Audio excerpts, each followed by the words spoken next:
जम्मू कश्मीर के पुलिस महानिदेशक डीजीपी दिलबाग सिंह ने शुक्रवार को कहा कि 21 अप्रैल को पुंछ के भाटा दूरिया इलाके में हमला हुआ, जिसमें 5 सैनिक मारे गए। सक्रिय स्थानीय समर्थन के साथ किया गया था और आतंकवादियों ने स्टील पैलेट का इस्तेमाल किया था। अधिकतम नुकसान पहुंचाने के लिए सेना के वाहन को निशाना बनाने के लिए कवच भेदी गोलियां भी चलाई गईं।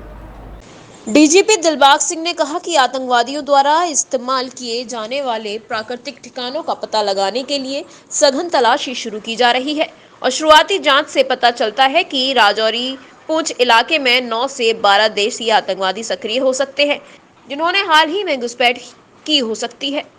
राजौरी जिले के दरहल इलाके में चल रही तलाशी अभियान का जायजा लेने के बाद पत्रकारों से बात करते हुए डीजीपी सिंह ने कहा कि पुंछ हमला स्थानीय लोगों के सक्रिय सहयोग से किया गया था। स्थानीय समर्थन के बिना इस तरह के हमले नहीं किए जा सकते।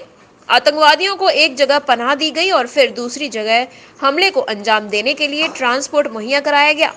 उन्होंने क्षेत्र की उचित रेकी की थी और बारिश के बावजूद वे सेना के वाहन को निशाना बनाने में सफल रहे, जो अंधा मोड़ के कारण लगभग शून्य गति से चल रहा था।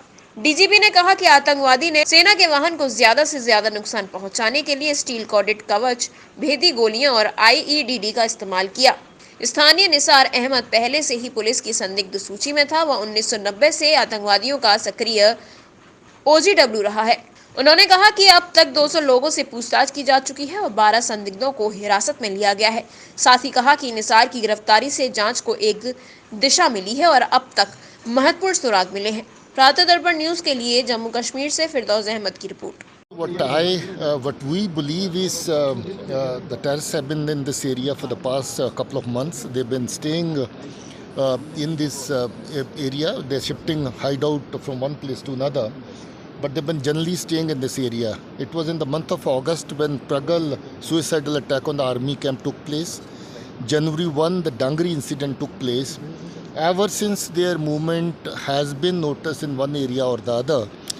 Latest movement came to our notice a couple of days back, and based on that report, this operation has been launched. They are still there, we believe, and we are sure that we'll be able to get them out. Same terrorist